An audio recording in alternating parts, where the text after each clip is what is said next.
Once upon a time, in a small, quiet village near the forest, there lived a poor woodcutter named Arif.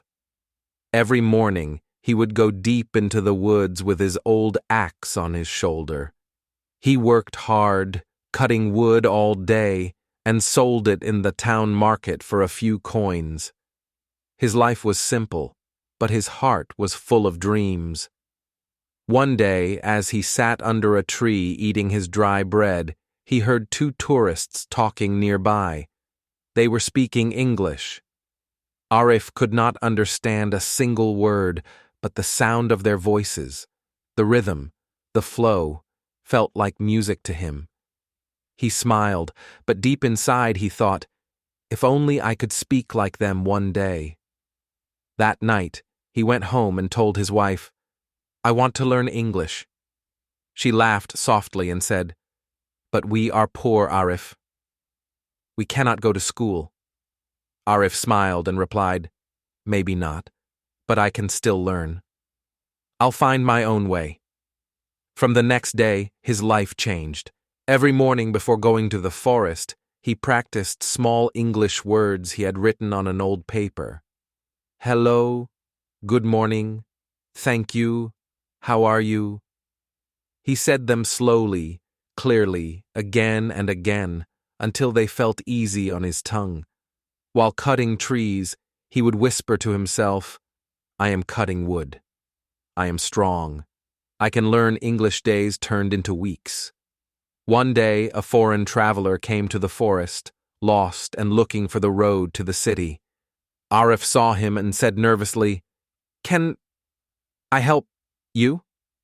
The man smiled and said, Yes, please. I need to go to the city.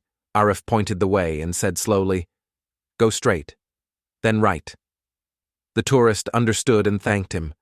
Arif's heart filled with pride.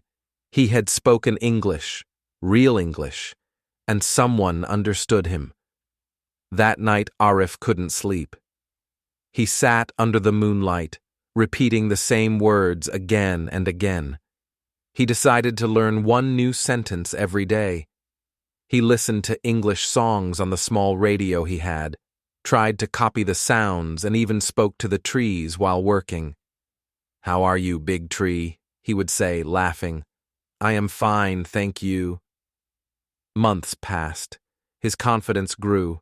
He started greeting people in the market in English. Good morning, he said with a big smile. Some people laughed, but he didn't care. Every laugh made him stronger. Every mistake made him wiser. One day, an English-speaking trader visited the market. He needed help carrying his goods to the town. No one understood him, except Arif. Arif walked up and said in simple English, I can help you. The trader was surprised and happy. Arif helped him all day, talking slowly in English. The trader was so impressed that he gave Arif a small reward and said, You speak well, my friend. Keep learning. That moment changed everything. Arif used that money to buy an English book. Every evening, he would sit near the lantern and read aloud, sounding out each word. This is a pen. His children laughed, but he smiled and said, One day, this pen will write my story.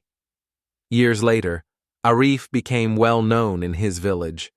Whenever tourists visited, people called him the English woodcutter. He helped travelers, guided them, and even taught small children how to speak English. His dream had come true, not because he was rich, not because he went to school, but because he never gave up. One afternoon, a young boy asked him, Uncle, how did you learn English? Arif smiled, his eyes shining, and said, By speaking, by listening, and by believing in myself. Every word was a small step. Every mistake was a lesson. He looked at the boy and said, Remember, my child, English is not magic. It's just a language. The real magic is in your heart. If you believe you can, you will. And so, the poor woodcutter who once feared to say hello became a man who could tell his story to the whole world in English. If Arif, a poor woodcutter with no teacher, no internet, and no books, could learn English by himself, then you can too. You don't need to be perfect. You just need to start. Speak one sentence today, learn one word tomorrow, and keep going. Your voice matters. Your story matters. Speak slowly, speak clearly, and speak with confidence. Because the world is waiting to hear your story, in your voice, in your English.